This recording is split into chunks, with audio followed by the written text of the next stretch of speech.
आज आप सुने सावन पूर्णिमा व्रत कथा। सावन पूर्णिमा का महत्व बहुत अधिक मनाया जाता है। भगवान शिव का प्रिय सावन का महीना भक्तों के लिए बहुत अधिक महत्व रखता है। इसलिए भगवान शिव के भक्त ने केवल सावन के सभी सोमवार का व्रत रखते हैं। बल्कि सावन पूर्णिमा को भी पूजन भक्ति के लिए विशेष मनाते हैं। सावन पूर्णिमा पर केवल पूजा ही नहीं, व्रत का भी खास महत्व है। सावन पूर्णिमा की इस रिपोर्ट में हम आपको बताएंगे सावन पूर्णिमा व्रत कथा। प्राचीन कथा के अनुसार एक नगर था, उसमें तिरिंगध्वज का नाम का एक राजा राज करता था। तिरिंगध्वज राजा को जंगल में शिकार करने का बहुत शौक था। एक दिन राजा जंगल में शिकार करने गया। शिकार करते करते बहुत थक गया। थकन दूर करने के लिए एक बरगद के पेड़ के नीचे बैठ गया। वहाँ उसने देखा कि काफ़ी सारे लोग इकट्ठा होकर सत्यनारायण भगवान की पूजा कर रहे हैं। राजा को सवाए पर इतना अभिमान था कि ना उसने भगवान को प्रणाम किया और ना वो कथा में गया और ना ही प्रसाद लिया। प्रसाद देने पर भी ना खाकर अपने नगर को लौट आया। नगर में आकर राजा ने देखा कि दूसरे राज्य के राजा ने उसके राज्य पर हमला कर दिया है। राजा ने अपने राज्य का ऐसा हालत देखकर तुरंत समझ गया कि सत्यनारायण भगवान और उनके प्रसाद का निरादर करने से ऐसा हुआ है। अपनी भूल का आभास होते ही राजा दौड़कर वापस उसी जंगल में बरगद के पेड़ के नीचे आया, जहाँ लोग भगवान सत्यनारायण की कथा कर रहे थे। वहाँ पहुंचकर राजा ने प्रसाद मांगा और अपनी भूल के लिए माफ़ी मांगी। पश्चाताप करते देख राजा को भगवान सत्यनारायण ने माफ़ कर दिया, जिसके फल स्वरूप भगवान के आशीर्वाद से उसके राज्य में सब कुछ पहले जैसा हो गया। भगवान सत्यनारायण की कृपा से राजा ने लंबे समय तक राज्य संभाला और स्वर्ग लोक को गमन कर गया। मानता है कि सावन पूर्णिमा की कथा को पढ़ने सुनने मात्र से मनोकामनाओं की पूर्ति होती है। कहा जाता है कि यह कथा बजपाए यज्ञ का फल देने वाली है। भक्तों जनों, आज आप सुने पाताल लोक के राजा गणेश भगवान की व्रत कथा। माता पार्वती और गणेश शिव के छोटे पुत्र हैं। भगवान गणेश जी ने माता पिता और देवताओं के द्वारा प्रथम पूज्य होने का आशीर्वाद प्रदान किया गया। कथाओं में ऐसा उल्लेख है कि भगवान गणेश का जन्म माता पार्वती के उपटन से हुआ और भगवान शिव द्वारा उन्हें गज का सर लगाया गया, जिससे उन्हें यह रूप मिला है। इसलिए भगवान गणेश को गजानन भी कहा जाता है। भगवान गणेश की कथाओं का वर्णन अनेक ग्रंथों में मिलता है। गणेश से जुड़ी कई ऐसी कथाओं है जो कृष्ण लीलाओं से भी मिलती जुलती है। इन सभी लीलाओं का वर्णन मुंडल पुराण, गणेश पुराण और शिव पुराण में मिलता है। तो आज हम आपको भगवान गणेश से जुड़ी कुछ ऐसी ही रोचक कथाओं के बारे में बताने जा रहा हूँ। पाताल लोक के राजा गणेश अपने भी भगवान गणेश से जुड़ी कई कथाओं के बारे में सुना होगा, लेकिन शायद बहुत कम लोग जानते हैं कि भगवान गणेश पाताल लोक के राजा भी है। कथा के अनुसार एक बार गणपति ऋषि मुनियों को पुत्रा के साथ पराशर ऋषि के आश्रम में खेल रहे थे। तभी वहाँ कुछ नाग कन्या आ गई। नाग कन्या गणेश को आग्रह पूर्वक अपने लोक लेकर जाने लगी। भगवान गणेश भी उनका आग्रह ठुकरा नहीं पाए और उनके साथ चले गए। नाग लोग पहुँचने पर नाग कन्याओं ने उनका हर तरह से स्वागत सत्कार किया। तभी वहाँ नागराज वासुकी ने भगवान गणेश को देखा और उपवास के भाव से भगवान गणेश से बातें करने लगे और उनके रूप का वर्णन उन्हीं के सामने करने लगे। भगवान गणेश को क्रोध आ गया। उन्होंने वासुकी के फन पर पैर रख दिया और उनके मटुक को भी सवाए पहन लिया। वासुकी के दर्शन देख कर उनके बड़े भाई शेषनाग भी वहाँ आ गए। उन्होंने हुंकार भरते हुए कहा, किसने मेरे भाई के साथ इस तरह का व्यवहार किया है? जब भगवान गणेश शेषनाग के सामने आए तो वो उन्हें पहचान गया और उनका अभिदान करने लगे और उन्हें नाग लोक यानी पाताल का राजा घोषित कर दिया। एक दंत कैसे हो गए भगवान गणेश? भगवान गणेश को हम सभी एक दंत के नाम से भी जानते हैं। तो उसी के साथ साथ बेभाव लक्ष्मी की भी पूजा होती है। उनकी साथ साथ उनकी भी कथा सुनी जाती है। जो मनुष्य शुक्रवार के दिन बेभाव लक्ष्मी का पूजा करते हैं उनकी घर में कभी धन का कमी नहीं होती है। वो माँ लक्ष्मी हमेशा उनकी घर में धन भरी रखती है। उसलिए माँ संतोषी का पूजा करे तो साथ में बेभाव लक्ष्मी का भी किया जाता है। ये शुक्रवार के दिन माँ लक्ष्मी और माँ संतोषी का दोनों को पूजा होता है।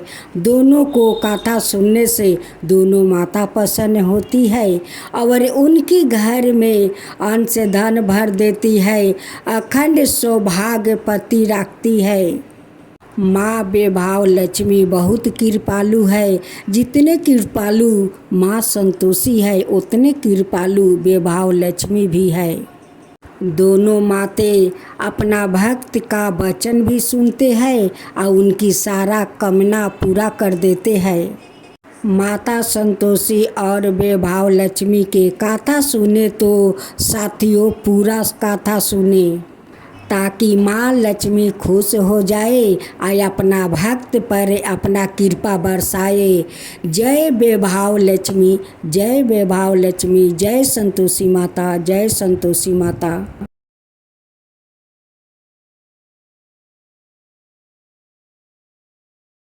भक्तजनों, आज आप सुनेंगे एक अनाथ लड़की और माँ तुलसी की कथा। अगर मेरा कथा आप लोग के अच्छा लगे तो मेरे कमेंट बॉक्स में जय माँ तुलसी ज़रूर लिखिए।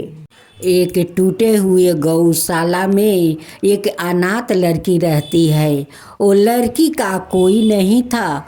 उस लड़की ने किसी के घर में बर्तन मांज देती है तो कोई दो रोटी दे देते हैं, किसी का घर में जाकर पोछा लगा देती है तो एक मुट्ठी चावल दे देते हैं। वो लड़की अपनी गुजारा ऐसा ही कर रही थी। उस लड़की ने रोज नदी में स्नान करने जाती है और नदी के किनारे आकर भीजे कपड़ा छोड़कर अपनी सूखे कपड़ा पहनती है। जहाँ वो अपना भींजा कपड़ा छोड़ती है वहाँ से थोड़े दूर पर एक तुलसी का पौधा था। जो तुलसी का पौधा सूख गया था, उसकी भीजे हुए कपड़ा के पानी उस तुलसी के जड़ में समा जाता है। अब तो वो रोज नदी में स्नान करती है और वही जगह पर आकर भीजे कपड़ा अपना छोड़ती है। उनकी भीजे कपड़ा का पानी गरगरा कर उस तुलसी का जड़ में समा जाता है। अब तो तुलसी का पौधा धीरे धीरे हरा होने लगा। हरा होते होते उसमें पाता छोड़ने लगा। लेकिन उस लड़की ने उस तुलसी के पौधा पर कभी ख्याल नहीं करती थी। उस तुलसी का पौधा बहुत बड़ा हो जाता है और उस पेड़ में बहुत सारा फूल पकड़ लेता है। तुलसी बहुत खुशी हो जाती है या खुश होकर उस पौधा से प्रकट होती है और उस लड़की से कहती है कि लड़की, मैं तुझ पर बहुत प्रसन्न हूँ, आज तू मुझसे कोई वर मांग ले। लड़की उस तुलसी को देखकर बहुत अचकित हो जाती है। वो पहचान नहीं पाती है कि ये माँ तुलसी है।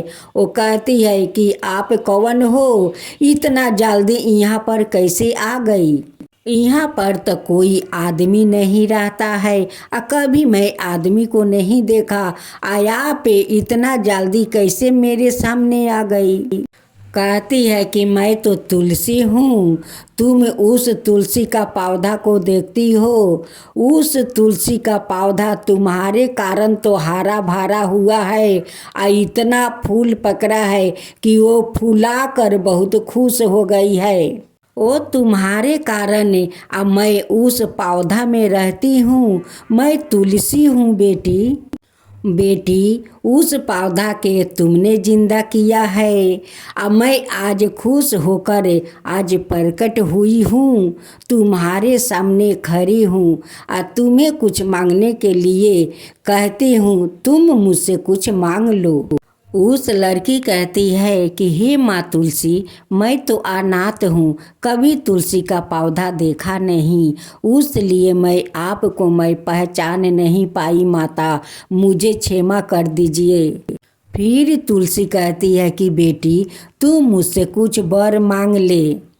उस लड़की कहती है कि माता, मैं क्या मांगूं?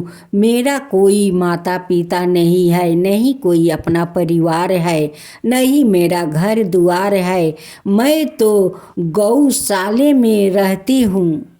उस लड़की ने कहती है कि माता, अगर आप कुछ देना ही चाहती है तो मुझे ऐसा जीवन साथी दीजिए कि उनके साथ मैं जीवन बिता सकूं और उनके साथ खुशी खुशी से रह सकूं, अपना संसार बसा सकूं।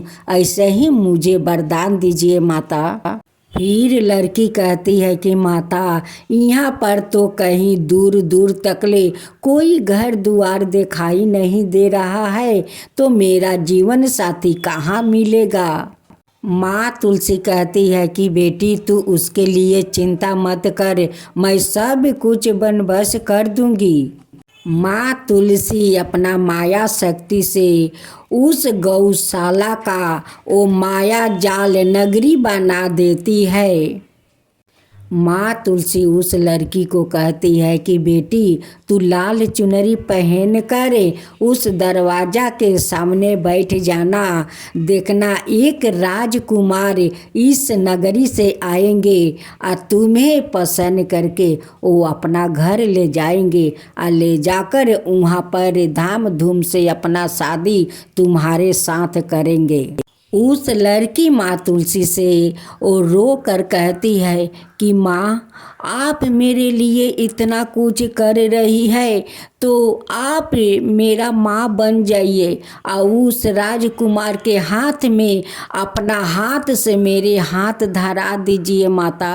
कहती है कि माँ, अगर आप मेरे हाथ अपना हाथ से उस लड़के के हाथ में नहीं देगी तो मैं उस लड़का के साथ नहीं जाऊंगी माँ। मैं उसी टूटे हुए गौशाला में मैं अपना गुजारा कर लूँगी, लेकिन उस लड़का के साथ मैं नहीं जाऊंगी।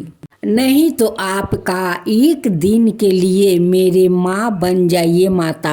आप तो सभी को माँ है, तो मेरा माँ आप बन जाइए। अब माँ बन कर उनके हाथ में मेरा हाथ दे दीजिए। माँ तुलसी बहुत दुविधा में पड़ जाती है और चिंता करती है कि ये लड़की को तो कोई नहीं है, ये तो बेचारी अनाथ है, मैं क्या करूँ। माँ तुलसी कहती है कि ठीक है बेटी, मैं अपना हाथ से तेरे हाथ उस लड़के के हाथ में दे दूंगी। लड़की जाकर दरवाजे पर बैठ जाती है। राजकुमार आते हैं तो उस लड़की को देखते रह जाते हैं। लड़का कहता है कि मैं तुम्हारा माता पिता से मैं बात करना चाहता हूँ। लड़की कहती है कि मेरा माता है, पिता नहीं है, जो है मेरी माँ है, वही मेरी माँ है, वही मेरी पिता है, वो जो कहेंगे वही मैं करूँगी। माँ तुलसी एक साधारण सा माता का रूप में आती है। कहती है कि बेटा, आप मेरे बेटी से शादी करना चाहते हो। लड़का कहता है कि हाँ, मुझे तो बहुत पसंद है, मैं तो आपसे बात करना चाहता था। माँ तुलसी उस लड़की के हाथ उस लड़का के हाथ में धरा देती है और दोनों उनकी आशीर्वाद लेते हैं और कहती है कि दूधो नहाओ पूतो फलो, अखंड सौभाग्यवती रहो बेटी। इस माया जाल नगरी का नाम रोशन करना बेटी, रोशन करना। तू मुझे भूल मत जाना बेटी। बेटी कहती है कि माता, मैं कभी नहीं भूलूंगी, इस माँ को तो कभी नहीं भूलूंगी। और सभी गाँव वासियों को सभी को बोलूंगी कि माँ तुलसी का आंगन में बैठा कर सभी लोग श्रद्धा भक्ति से पूजा पाठ करें। मैं तो आपका शरण में रहूँगी माँ, आपका सेवा करूँगी, आपका पूजा पाठ करूँगी माँ, आपको कभी नहीं भूलूँगी। बाहर बाहर से लोग उस गांव में आते हैं। कहते हैं कि यहाँ पर तो कोई एक घर भी नहीं था, इतना सुंदर नगरी कैसे बन गया।